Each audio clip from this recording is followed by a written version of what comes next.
Okay, let me start by welcoming you all to Thailand and then welcome you to Buddhism. Buddhism is I don't like to use the word religion because it's more like a science. It's the teaching of the Buddha. The Buddha means an enlightened person. When he says he is enlightened, he means he knows something that we all don't know. If we see something that we don't see, the thing that we saw is the mind. The mind, which is half of our self. We only see just one half of ourself. That is our body. But we don't see the mind. We don't know what the mind is. And by the fact that we don't know the mind, we don't know how to make our mind happy. Instead of making ourselves happy, our mind happy, we tend to do the opposite. We make our mind unhappy all the time.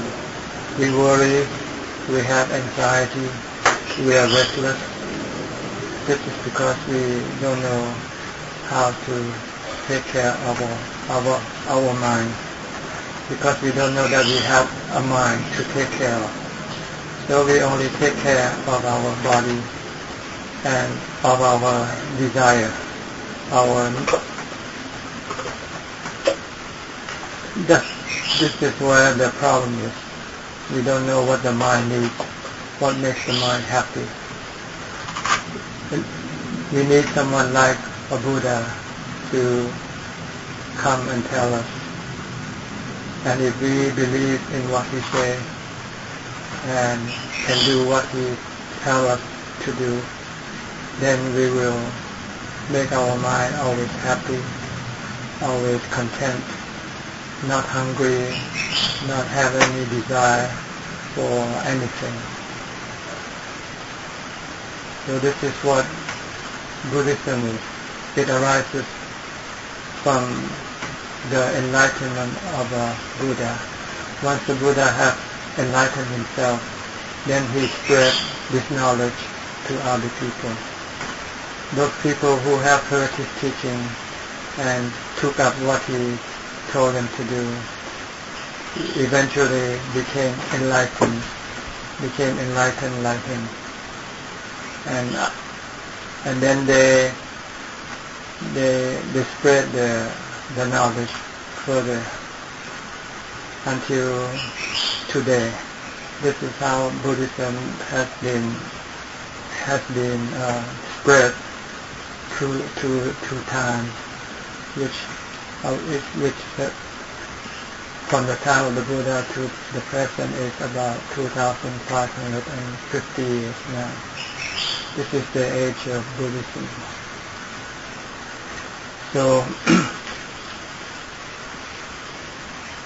So why Buddhism is still practical or useful today is because it can give people what they look for, happiness and contentment. Other things in this world cannot give you this particular thing. No matter how much money you have, you will still always be hungry. You still want to have more. You will never come to contentment, or you will never come to be free from stress, anxiety, worry, or fear. That's because we don't have the knowledge that will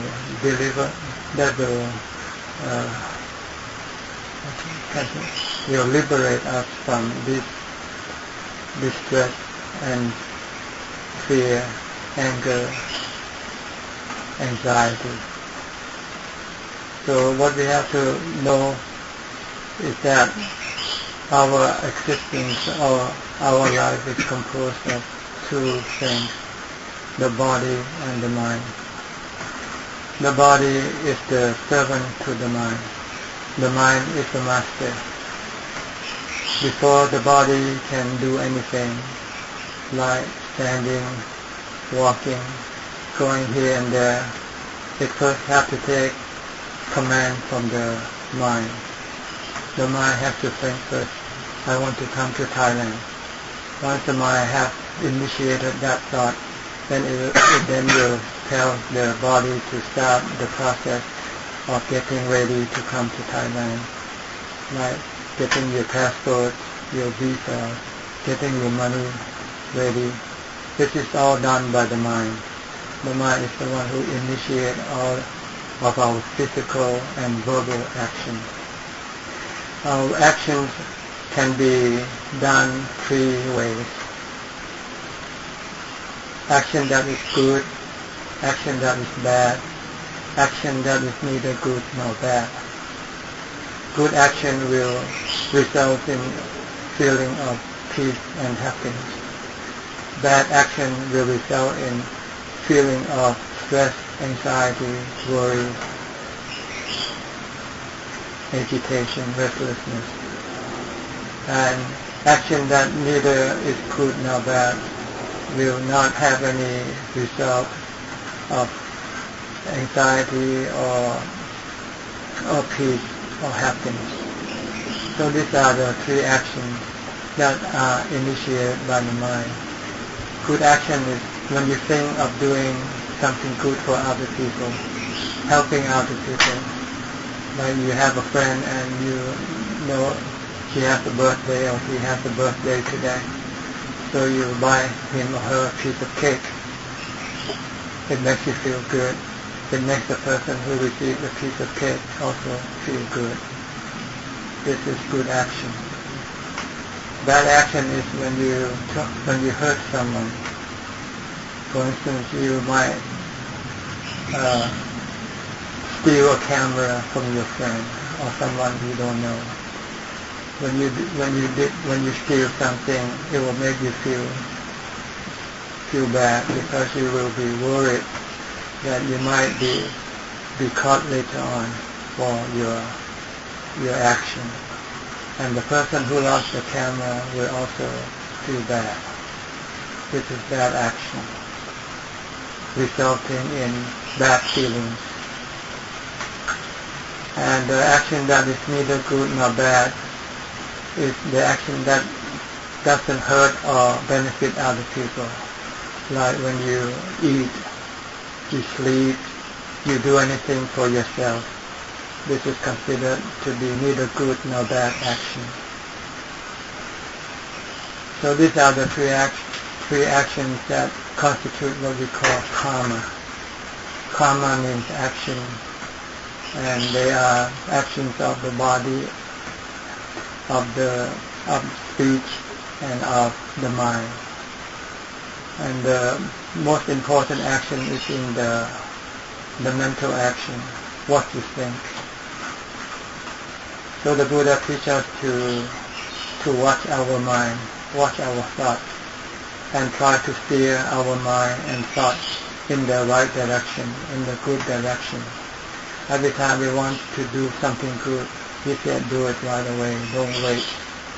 Every time you want to do something bad, you must stop it right away, because it will either benefit or hurt yourself. So the Buddha teaches the way to have perfect peace of mind and have no bad feelings by the three level of practice. The first level, he said, to be charitable, to give, to help other people, to give what you don't need. What you need, you keep for yourself. But the extra that you don't need, instead of buying luxury things or having fun doing things, that doesn't really benefit you mentally. You should try to avoid that and spend your money wisely in making you have peace and happiness by being charitable, helping other people. The second level of action, he says, to refrain or to abstain from hurting other people.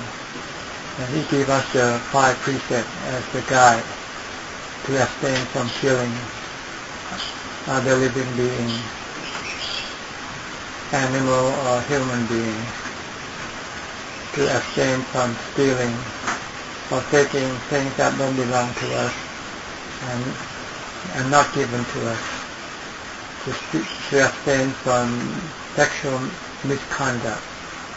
In the old days they call it adultery, but in modern time I'm not sure what constitutes sexual misconduct. Basically we refer to having just one partner at a time, like have one husband and have one wife, to be considered to have the proper sexual conduct. But to have anything like an extramarital affair, this is considered to be sexual misconduct, something that we should refrain from doing, abstain from doing. We also have to abstain from telling lies. Whatever we say, we should always say the truth. If we cannot say the truth, then just keep quiet. Don't have to say anything. And lastly, to abstain from taking substance that will intoxicate the mind, like alcohol or what you call drugs. Because once you take this thing, you lose the ability to watch your thoughts or control your thoughts. When you think of doing something while you are under intoxication, you are most likely will do it without having the ability to consider whether that particular action that you will do is good or bad. So these are the five things, 5 precepts that will protect us from getting into trouble, both externally and internally. Externally, we won't have to have any problem with other people, with the law, with the police. And internally, we won't have to worry or be afraid that we will be caught or punished by what we do. This is the second level of practice.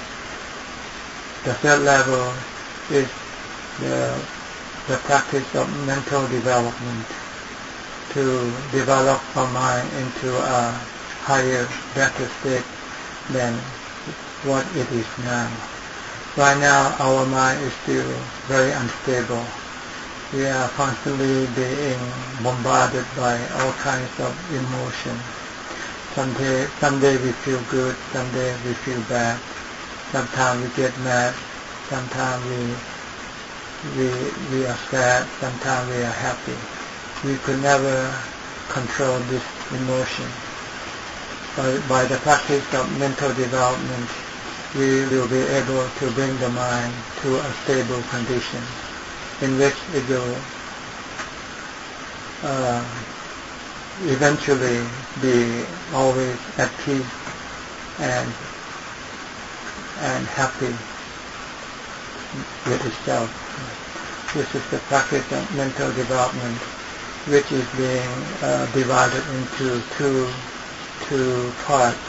The first part is the contemplation or concentration for calming the mind, which we generally use the word meditation. Meditation is when you go to a quiet place, being alone, and then sit down if you can. If you like to sit cross-legged, like in lotus position, and close your eyes, and then try to concentrate your mind on one particular mental object. As as an instrument to tie your mind, to prevent it from thinking about other things. Because if the mind keeps thinking, it will not be stable, it will not be still, it will not be calm. When you think about something you don't like, you feel bad, for instance. If you think about something you like, then you feel you have to go get it, you have to go look for it. So you cannot remain still or be at peace with yourself by yourself. You can only be peaceful without thinking about anything. And this you can do it by concentrating your mind on one particular object. In Buddhism, we usually teach people to use the concentration of the breathing, because this is what we all have. Just be mindful or watch our breathing. We breathe in and we breathe out. Just be aware or know that as such, and try not to let your mind go think about other things. For instance, if you sit down and you sit straight, but relax, but don't be tense, but try to keep relaxed in order to prevent you from going to sleep. And put your hand down like this, your right hand over your left hand, and then close your eyes, and then just watch your breathing. Focus your attention at the tip of the nose, where the air contacts when it comes in or when it goes out. If you can just try to concentrate on that and make sure that it doesn't go and think about other things. If it does, try to bring it back to your breathing. Breathing in, you know you're breathing in. Breathing out, you know you're breathing out. Just be aware. Whether when you're breathing in, whether the air is coarse or whether it is subtle, just be aware of it. You don't need to force the wind. Let the wind be natural. Try not to think about anything, whether it is about the past that happened this morning or yesterday, or things that will happen tomorrow, or about anything. What you want to do, the purpose of or the goal of this meditation for calm is to get rid of your thinking, so that if you can continue doing your concentration, sooner or later your mind will gradually become calmer and calmer, and eventually it will drop into calm. When the mind drops into calm, it is like falling into a well. It feels like a whoop, and then it suddenly stops thinking. If you ever get to that stage, you don't have to concentrate on your breathing anymore, because you have achieved your goal, your purpose. And then however long you remain in that state, you should just leave it alone. But normally for people who started, it will just remain in a very brief period, maybe just a few seconds. Then it will withdraw from that state. But while you are in that state, you will feel a sense of peace and happiness, a sense of liberation from all kinds of anxiety, worry, anything that you feel inside mentally will disappear. The mind will be like a clear pool of water without any waves. This is the first level of practice. If you could do this, then you know that this is the place or the technique in which you can clear your mind. When you feel bad, you feel terrible about something, and you don't know what to do, then just try to meditate. Try to forget about the things that make you worry, the things that make you mad or sad for a while, Just forget about it. It doesn't do you any good to worry or to be sad by things externally, because you cannot do anything about it anyway. You cannot control things around you to be the way you want it to be. That's why it makes you mad sometimes, it makes you sad sometimes, it makes you happy sometimes, it makes you worry sometimes. And if you don't know how to manage things externally, then at least you know how to manage things internally by concentrating on your breathing and forget about everything that makes you emotionally upset. And if you can do that, then you will forget about those things for a while, and you can remain in peace and happy. But if you want to be happy more than that, because you cannot remain in the state of meditation all the time, you have to come out and you have to face the world. You have to face your problems. You have to face your responsibility. Then the Buddha teaches us to develop the second stage of contemplation. He said this is the contemplation for insight, or sometimes it's called insight meditation. Insight means to understand the nature of things around us and ourselves. He said that everything that we are involved with has three common characteristics. One, they are impermanent. They are not stable. They are constantly changing. This is the first characteristic of everything around us. Like our body, for instance. Our body never remains the same. Every second is changing slowly. We're getting older and older all the time. If you don't believe it, go back and look at the picture you took 10 years ago and look at yourself now. You will see that you are almost like two different persons. But in fact, it's just the same body that has gradually evolved, gradually changed into what you are now. And it doesn't remain as it is, because if you take the picture 10 years from now, you will be different from what you are today. So this is what he means by impermanent, changing. Everything around us, not just the people, even material things, they change also. When you buy something, it is new, then after a while it becomes old. And if you have it long enough, it will eventually break down. Like you buy a watch, a radio, or anything. After a few years, you might have to take it to the repair shop.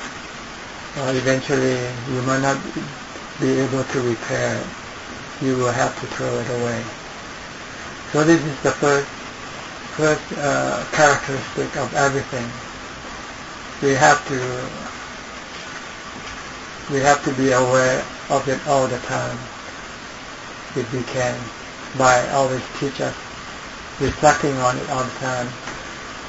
Whatever you get, try to tell yourself, this is not going to last. No matter how good it is, it's not going to be like that all the time. Because if you know this, then you will be prepared to face the eventuality when the things that you have will change from good to bad. For instance, if you're ready to face the changes, when it happens, it will not affect you emotionally. You will feel as if nothing has happened, because you already knew in advance, ahead of time, that this will happen. So this is the first characteristic of things around us, or with us, like the body, for instance, is the same. It is not stable, it's always changing. You don't know when you're going to get sick, for instance. Yeah. But if you're prepared to get sick, then when it gets sick, you'll say, okay, find medicine if you can, find a doctor, And if you can cure it, good. If you cannot cure it, okay, that's the way it is. But at least your mind will not be affected by the illness of the body. The mind can still remain as if nothing has happened to the body. The second characteristic of all things is, the Buddha said, that it is not conducive to happiness. It does not give us true happiness. Whatever we have, whatever we get, eventually it will also give us pain. It will also make us unhappy. For instance, when you're alone and you want to have a boyfriend or a girlfriend, you will think, having a boyfriend or a girlfriend will make you happier than you are now. But you don't know that that's not the case, because when you get married or you have a partner, one day you might get into a quarrel, you might get into a disagreement, argument, and then instead of being happy, you become unhappy. No matter what, it is always like that. It doesn't give you just a happiness. There's two sides to a story. Not just the good side, there's also the bad side.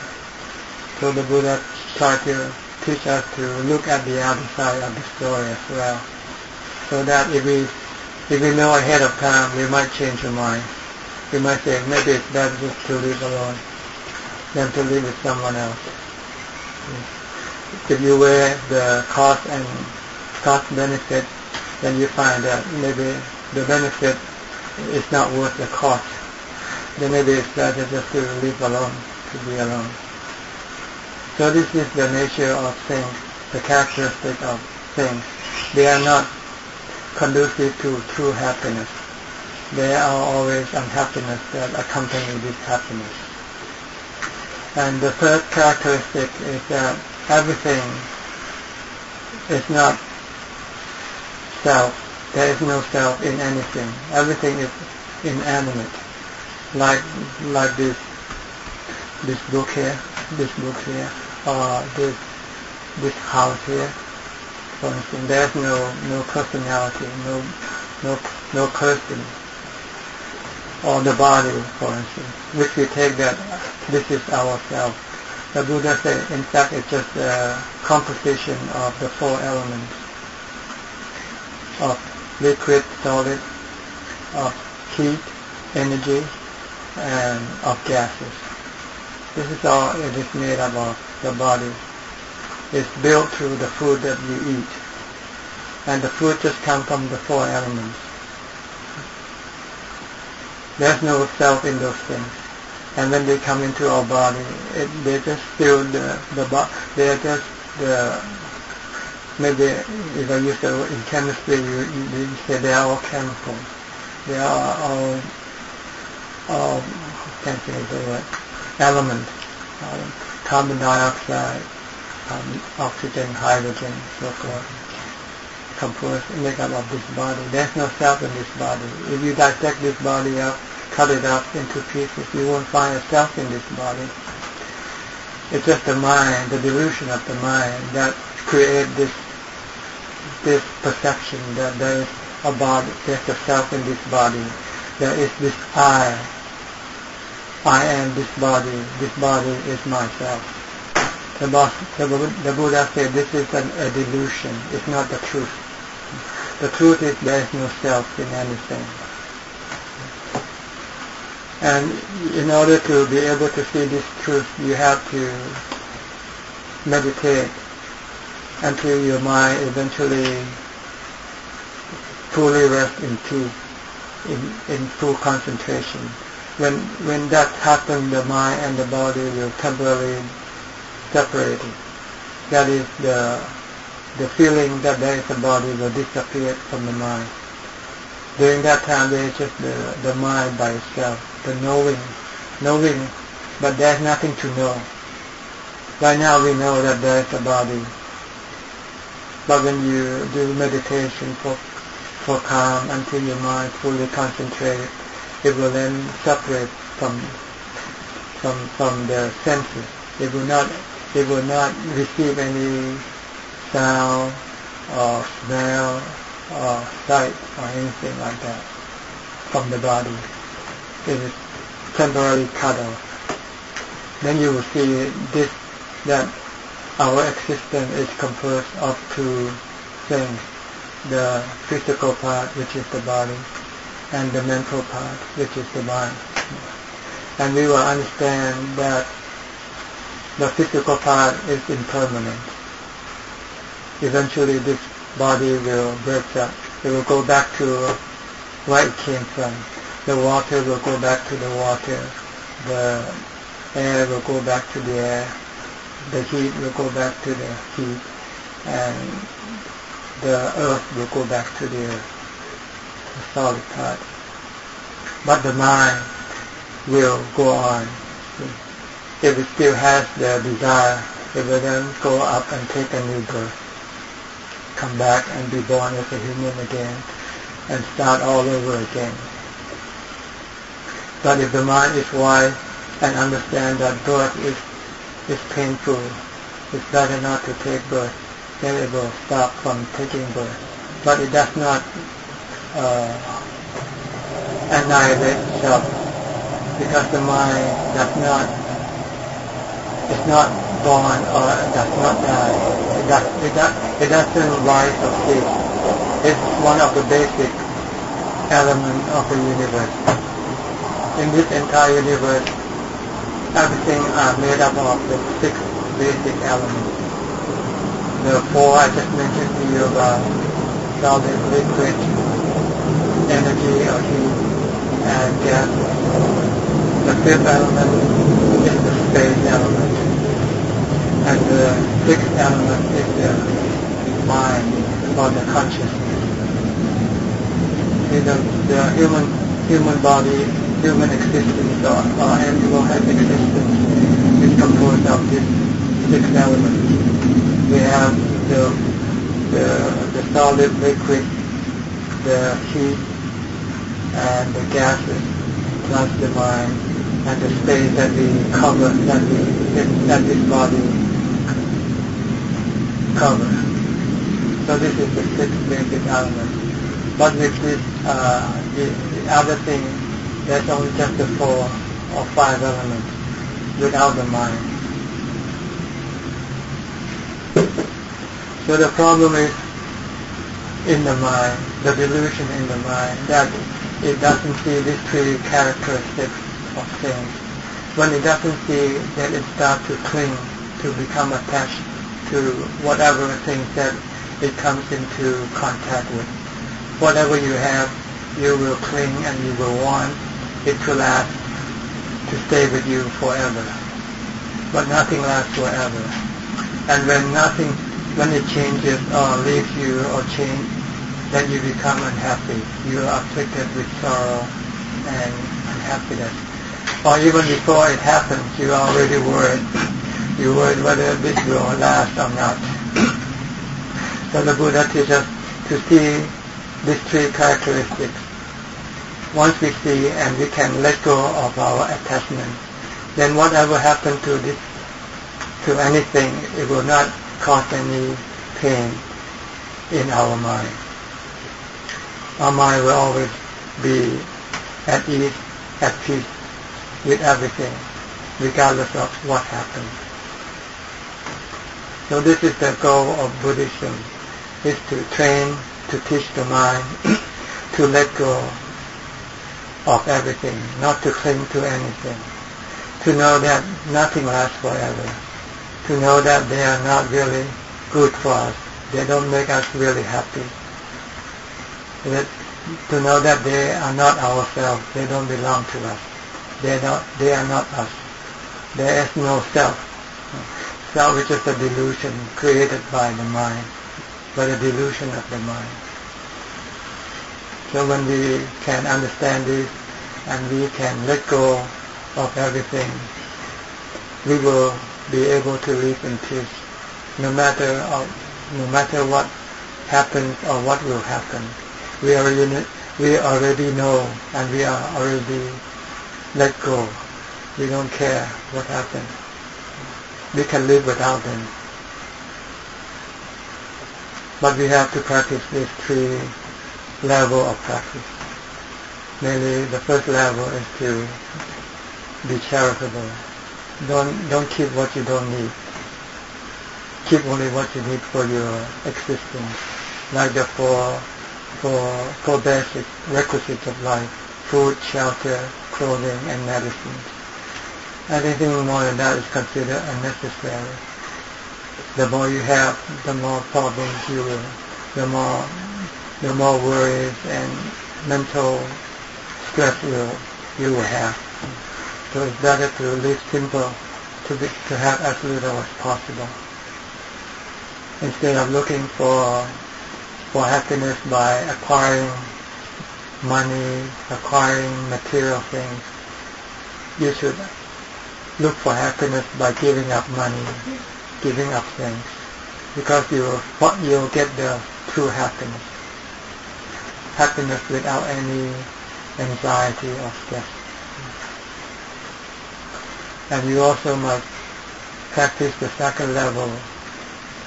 That means you should avoid doing anything that will hurt other people, and in return you'll hurt yourself. Will cause you to become worried and afraid, for instance. Then thirdly, you must try to practice meditation. Try to always control your mind, to be calm at all times, not to worry about anything, by telling yourself that there's nothing to worry about, because whatever's going to happen will happen. You cannot cling to anything. You cannot say, you want this to be like this. It might be like this for a few days or a few years, but one day it will not be like what you want it to be. So if you can do this at all times, then you will be able to control your mind, control your emotions.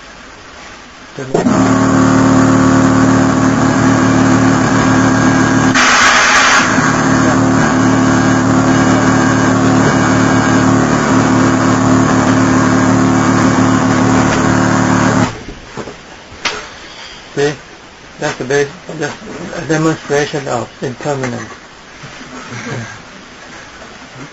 So never to expect anything, but take them for what they are.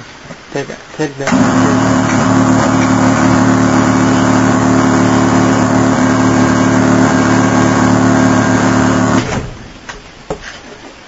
So this is basically the core of the teaching of the Buddha.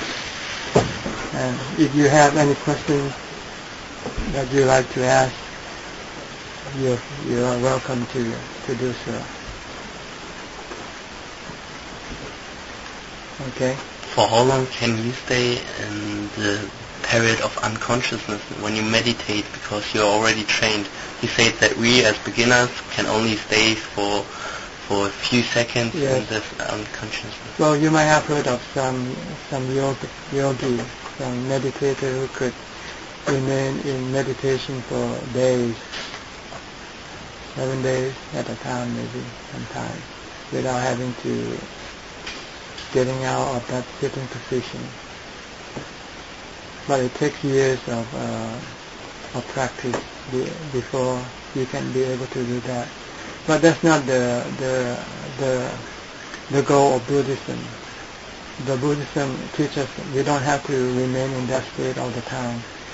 We should be able to come out and live a normal life, but be able to cope with everything that we become involved with, by have this insight into the nature of things, by knowing that they are impermanent, they are not conducive to happiness, they are not really ourself or our possession. If we know this, then we will not be afflicted by any mental stress.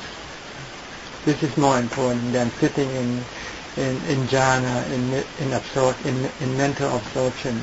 Because when you come out, you will still be the same, as if like you have never sat before.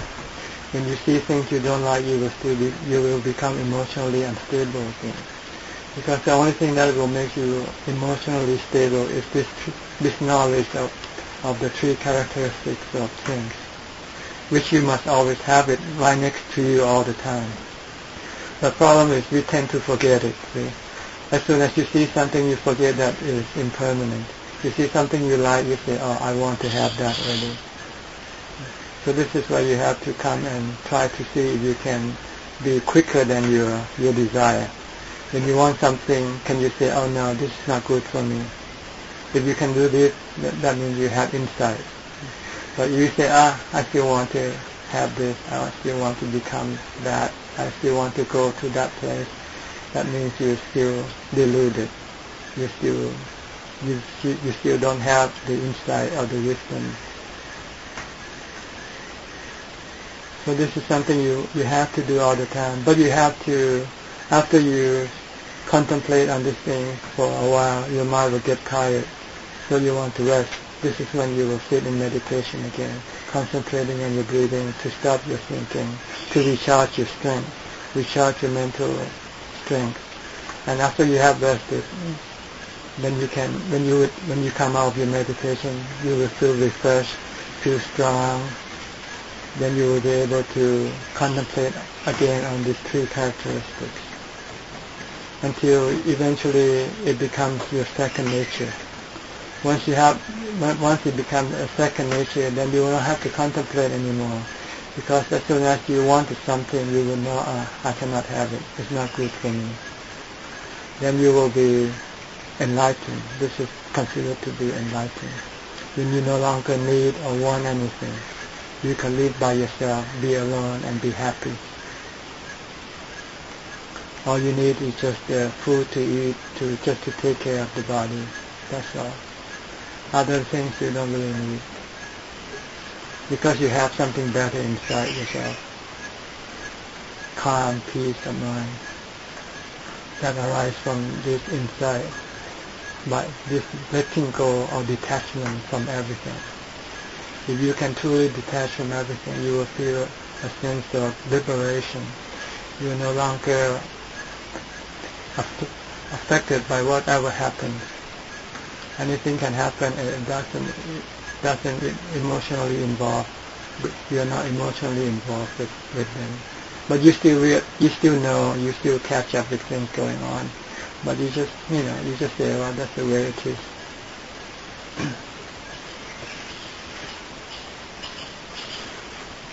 What do you believe happens to you when you die? It depends on how much you have developed your mind. The higher stage of development will bring you to a better birth. You might come back and be reborn as a human and continue on your development until you eventually become a Buddha. That's what happened to the Buddha. He spent many life cycles developing his mind until he eventually reached the highest stage of development. Once he had reached that stage, then he no longer has to be reborn again. Are you aware of any previous life? Not through vision or anything, but by practice of meditation and experiencing your mind, that you know that the mind is different from the body.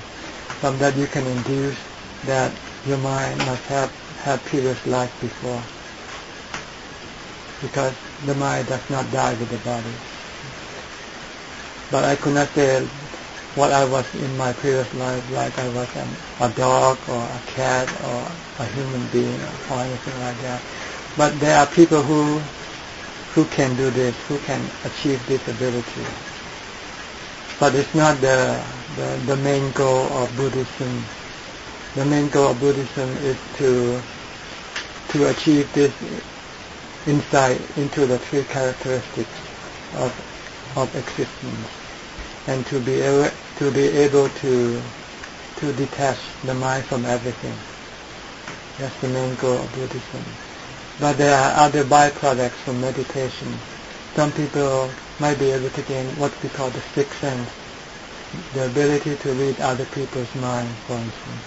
You might be sitting here thinking about something, and this other person can read the mind. Or he can see something that we cannot see with our physical eyes, because there are mind that does not exist in physical form. See? And some mind has this ability to contact this other mind of spirit. We call it spirit, but it's the mind. When it's with the body, we call it the mind. But once it leaves the body, we call it the spirit. And when it takes up a good state of existence, we call it heaven. That mind, we call it an angel, for instance. But if the mind has achieved a low state of existence, then we call it hell, for instance, or ghost. But this is something that only someone who has developed meditation and has this special ability to be able to perceive these beings. But they are not the main goal of Buddhism. And the Buddha always tells us to try to steer clear from these things.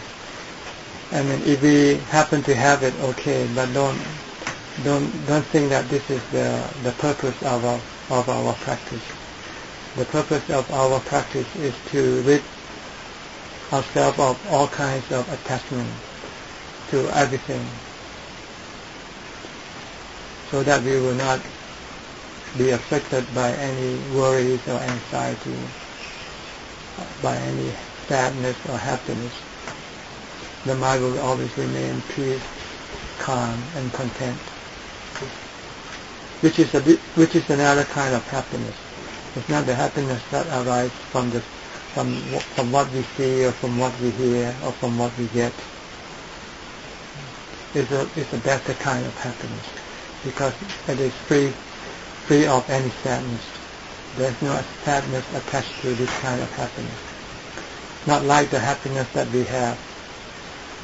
When we get something, we're happy. When we lose that thing, we become unhappy. We become sad. Anybody else? Okay. What is the meaning of life? The meaning of life? Well, you want a definition or what? Interpretation. According to Buddhism, life is for us to develop our mind to the highest stage. Every time we are born as a human being, we should try to do these three levels of practices: charity, morality, and meditation. This is the purpose of life, according to Buddhism, because our goal is to reach enlightenment, to no longer have to take up birth anymore. Because every time you are born, you will have to get old, get sick, and die. And it's no good. No one likes it. But we will all have to go through it. It's like taking off on a plane. You're going to have to land somewhere. It's like birth. Once you are born, you're going to have to get sick, get old, and die sooner or later. But if you don't get on a plane, then you won't have to land. So if you don't born again, then you don't have to die. But the mind doesn't die or born. The mind always there. It's just due to delusion that makes it think that being born is good. Because when you're born, you can have a body. When you have a body, you can do all sorts of things. You can get married. You can go having fun with your body. But this is only the outside part of life. We forget about the downside part of life. That eventually we will also have to get old, get sick, and die. So the goal or the purpose of life is to practice this three level of practice. To always be charitable. To always abstain from hurting other people. And to practice as much meditation as possible.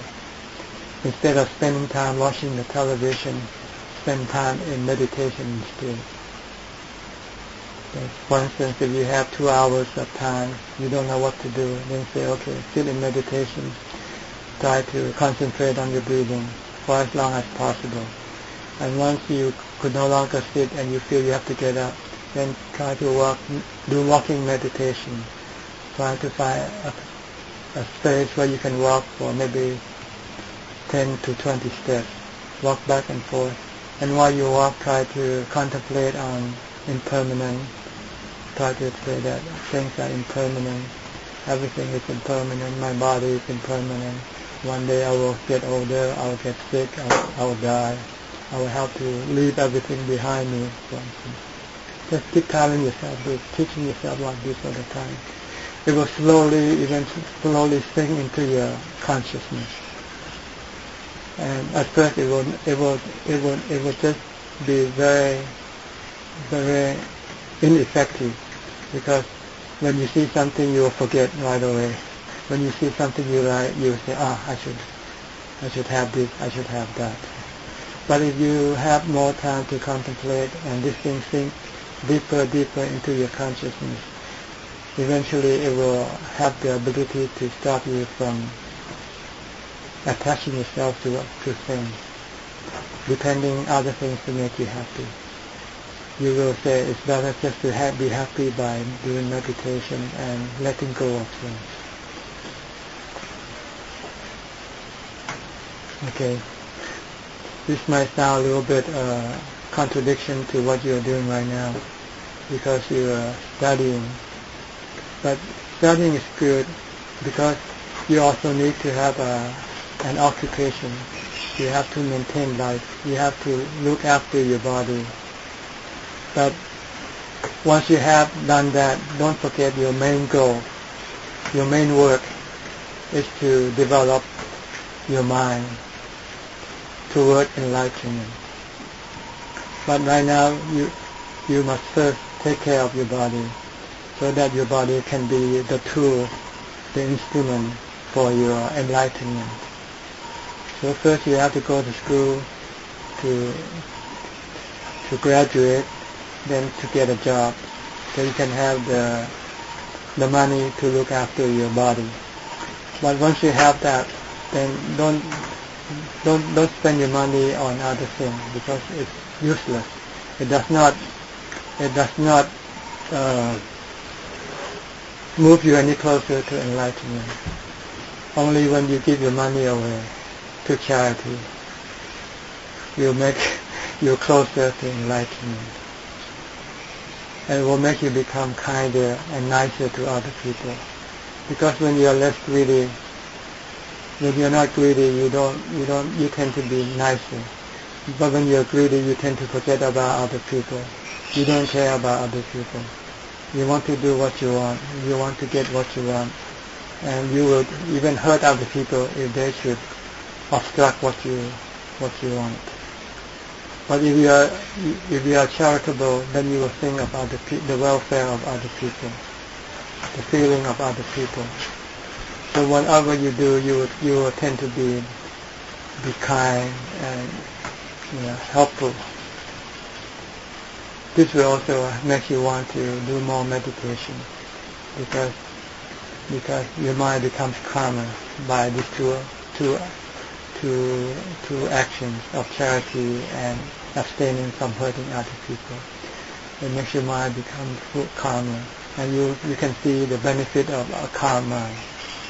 Then it makes you want to make it more calm, so then you would want to do meditation. And if you can succeed in your meditation practice, then you will see the reward, the result of this. It's worth much more than the money you will get or the position you will gain in whatever level of society you are in. They are worthless. They don't make you feel any better inside. Okay? So I hope you can take what you have heard today or learned today and apply it in your life. and I'm sure that your life will turn to be better than it is today. Because I have done this. I went to college, I graduated, I had a civil engineering degree, but I found it was nothing as far as my mind is concerned. My mind was still the same, still as greedy as ever, still as angry as ever. This thing don't eliminate your greed, your hatred, or your delusion. It's only this practice of charity, abstaining from hurting other people, and meditation will slowly, gradually eliminate your greed, your hate, and your delusion. And once you have this eliminated, or once this thing has diminished, you will feel a greater sense of peace and happiness and contentment. Then you know this is the real thing. This is what really matters to the mind, not other things.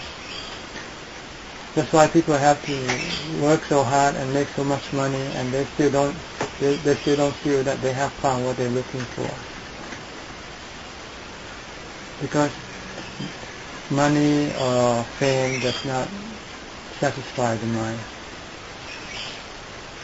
Does not make the mind happy or content or peaceful or enlightened. That's for a very short time. Briefly. Very, very brief. Then you want something more.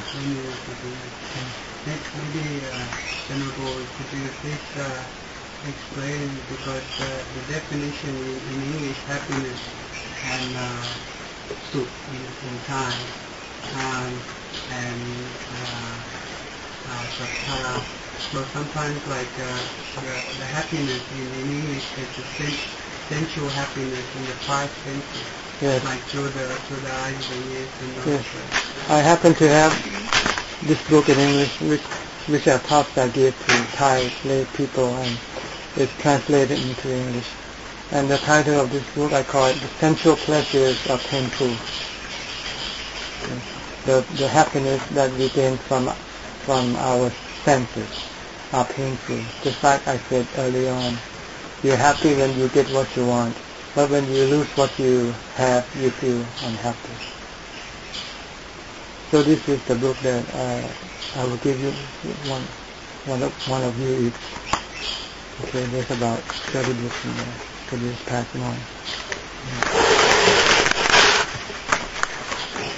At the back of the book, there's a glossary of Buddhist terminology in which you can read, and because sometimes in the book we use the Buddhist terminology for the lack of a better word in English. So we have to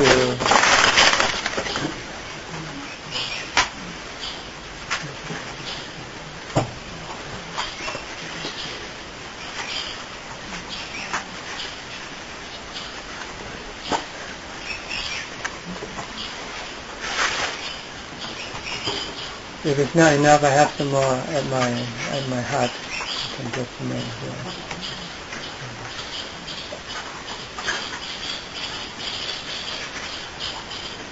One more question.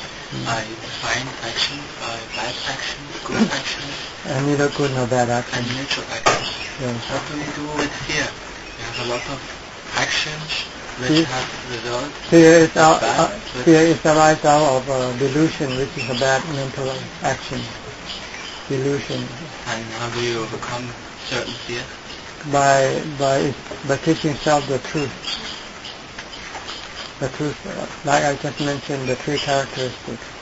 If you know that the body is going to die anyway, so eventually when you accept that truth, then you will not be afraid of anything.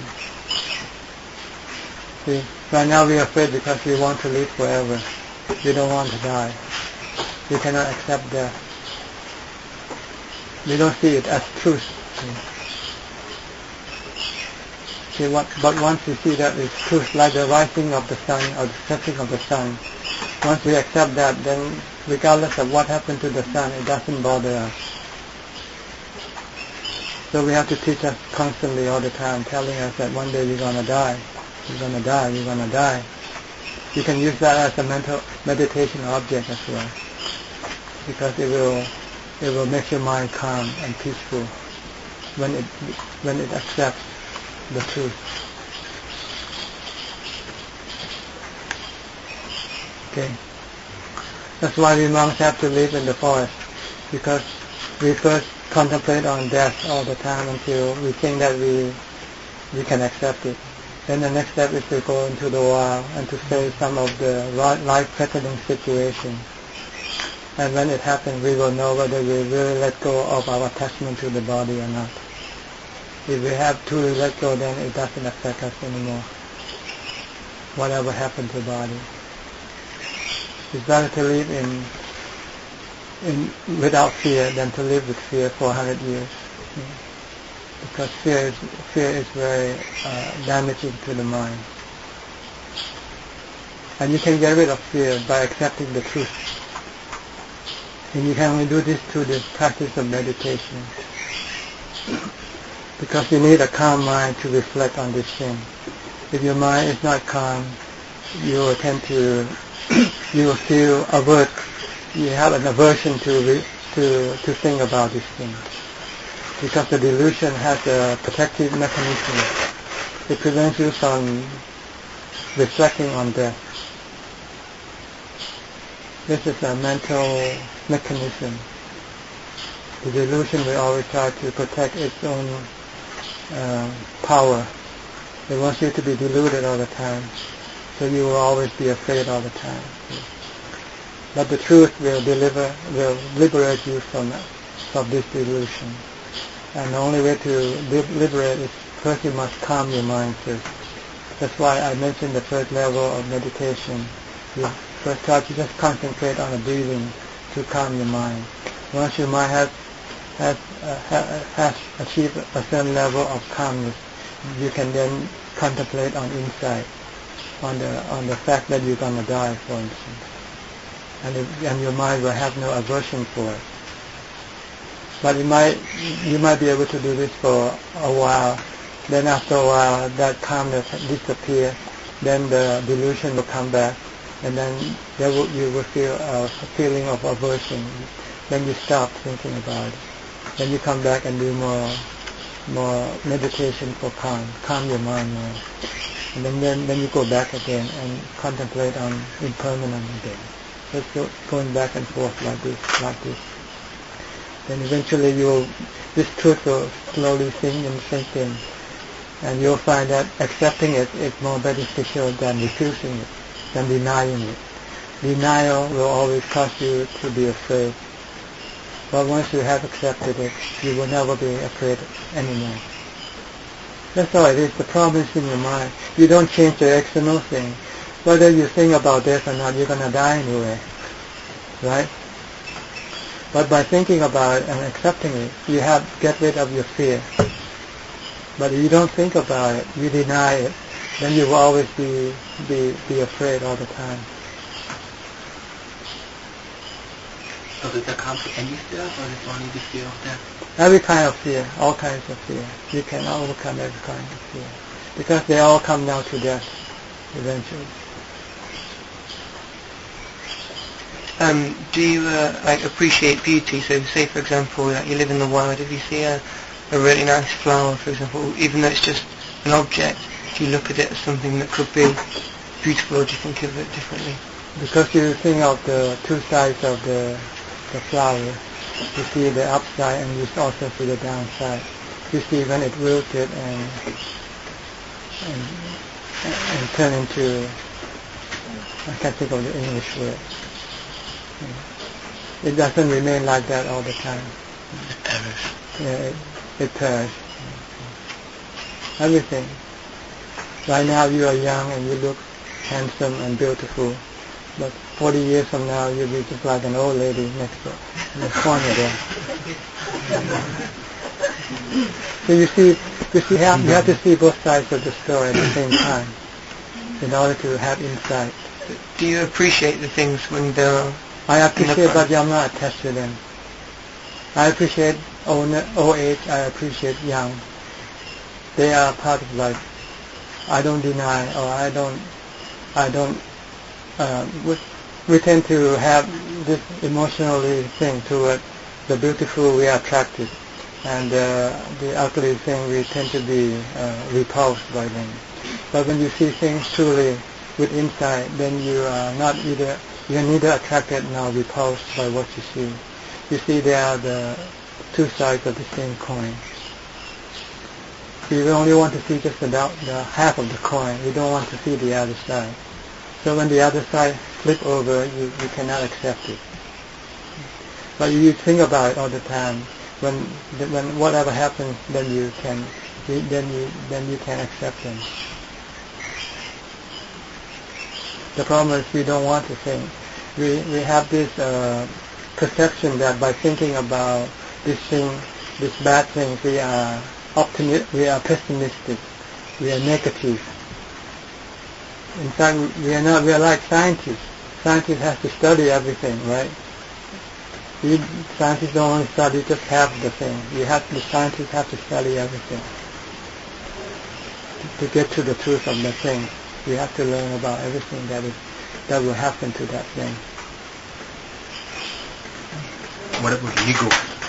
Having ego, selfishness. That's why I just say ego is just a delusion. It's something that's created by the mind. I think I am, therefore I am.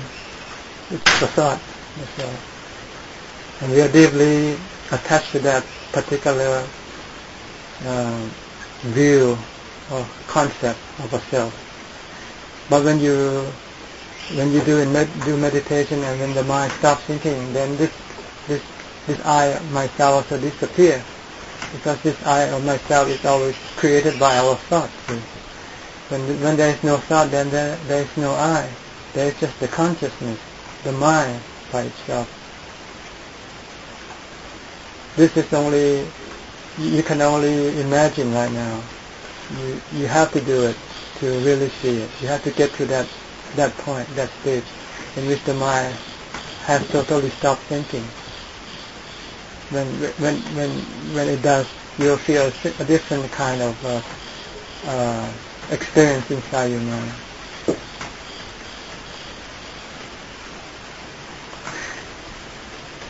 It's like turning off the television. When you watch the television, you see the pictures on the screen, and you become emotionally involved in what you see. You laugh at what you see, or you cry at what you see. When you turn off the screen, when you turn off the television, what happens? Nothing. Just blank, just a screen. And there's no emotionally involved, right? It's the same way with the mind. When you meditate to the point where it stops thinking, it's like turning off the television. No picture, no sound, no nothing. No self. And when the picture is still in your mind? No, nothing at all. If you reach that stage, it's blank. It's totally blank. Empty. But it can only remain very briefly. Or maybe for an experienced meditator, maybe for many hours. But other than that, you have to use your thought to destroy your bad thoughts. You have to use your good thought. Good thought we call insight or wisdom. To destroy your bad thought. To think that everything is permanent, for instance. You have to think, no, it's not permanent. Everything is changing.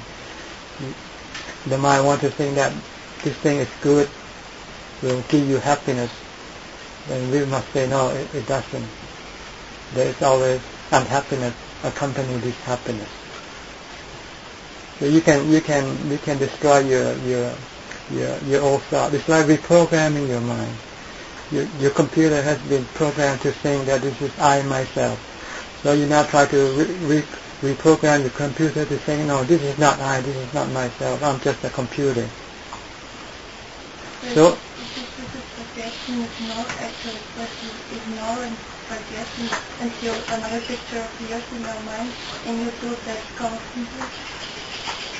It's kind of controlling your mind. That's what I understood. No, at the first stage you try to get rid of all the pictures in your mind, so you can see the true picture. See, all the pictures that appear in your mind are not real.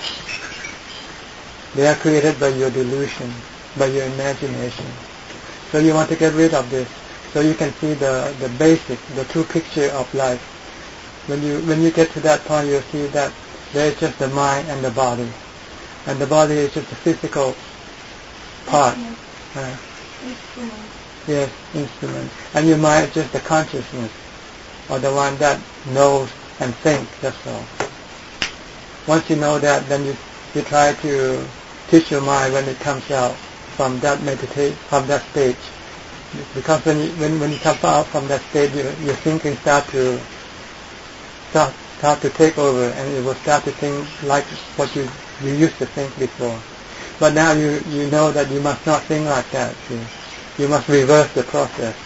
Instead of thinking of permanent, you must say it's impermanent. Instead of thinking of happiness, you must say no, it's not happiness.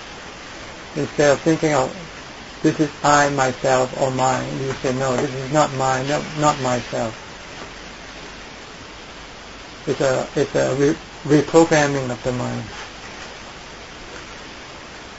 But it's going to be like a tug of war, because when you first started, the reprogramming will be very slow, because the old habits die hard.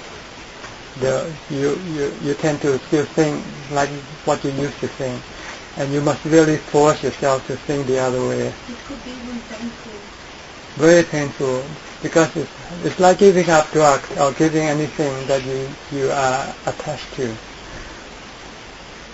If you're used to smoking, for instance, and you keep telling yourself smoking is no good for me, but you still cannot stop right away. But you try to tell yourself all the time. Maybe one day you will be able to do it. The Buddha did it. He was the prince. He lived among the richest of the world. He has everything, but he could see that it's not true happiness, because he was still worried. He knew he was going to get old, he's going to get sick, and he's going to die one day. That's the point. I guess you have to face as many things that you can, and after this process or that experience, you are at the point and asking yourself, okay, so is it all actually? And you're trying to find the sense of life. You mean one has to go through all these things first, right? Yeah, to realize that. Actually senses. For some people, they might only have to do it just once, maybe very briefly, just to experience it, and they know that it's not the answer. But for some other people, it might take longer, or never at all. It depends on the ability to see the stress, the underlying stress and suffering beneath the happiness. Actually, to observe the things. I mean, when you do things, to be able to observe them, not right. to be just right, just to try to see the other side of the coin. Don't just look at just one side. Ask yourself, what happens if you lose it, for instance?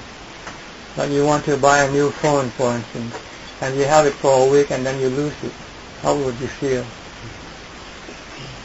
But if you're rich, okay, you can buy a new one. But if that's all the money you have, and you spend it on the phone, and you should lose it, how sad would you be? For instance, just try to think of the other side, the impermanent side of life. Nothing lasts forever. When you see this, then you will withdraw from everything, because there's no point. Because whatever you get, it only gives you happiness very briefly.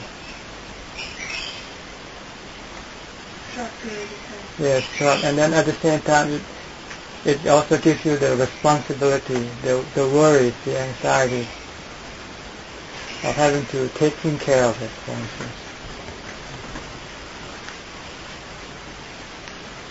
Any questions from you?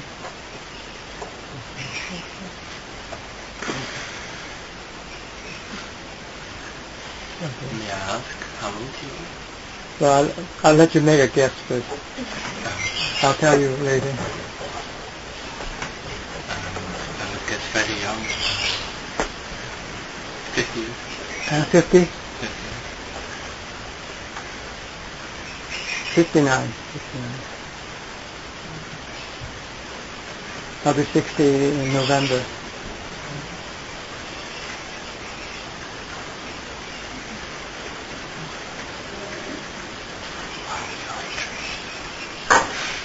See, stress can make people old. You know. The more stress you have, you become very old very quickly. That's why you must let go and not worry about things. When you live younger, you look a lot younger.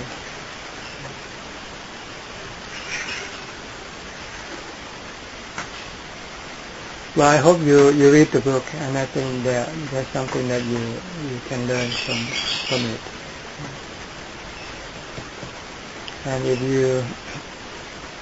if you're interested in this meditation practice that I just taught to you today, if you want to read more detail, you just go into the internet and search for the 4 foundations of mindfulness.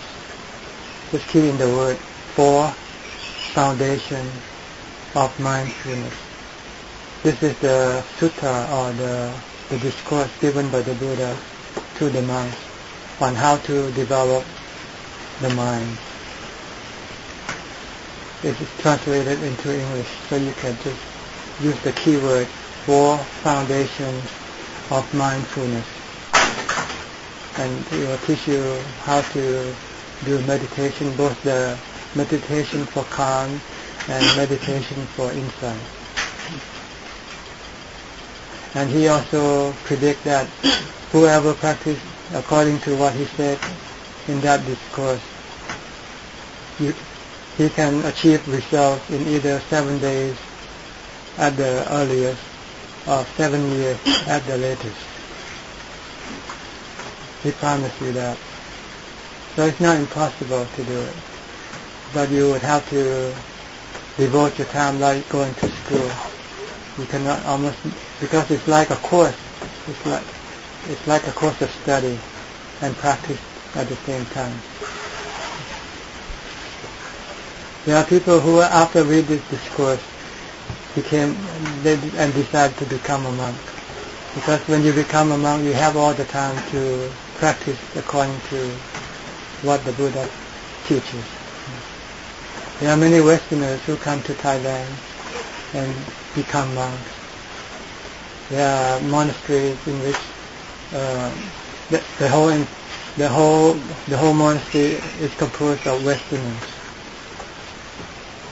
And after they stay and practice in Thailand for maybe 10 years, then they go back to their home country and start new monasteries in Europe, in Australia, in the States, and giving meditation courses to the lay people. So if you ever wanted to do some intensive, maybe you should try to apply to one of these courses. Usually 7 days or 14 days course, in which you do nothing but meditation and spending time talking about this thing like we talked today with the teacher. I think it will be a time worth spending, better than go and have fun and then forget about what you have done. This will really affect your mind. It will lead you closer to enlightenment, to liberation from greed, hate and delusion, to peace and happiness forever. I think it's enough time, then. Okay? Any more questions? Okay. Well, I hope you all have a good time. Hope you learned something. And hope you will benefit from your trip here. Okay? Let's pay respect to the Buddha before we leave.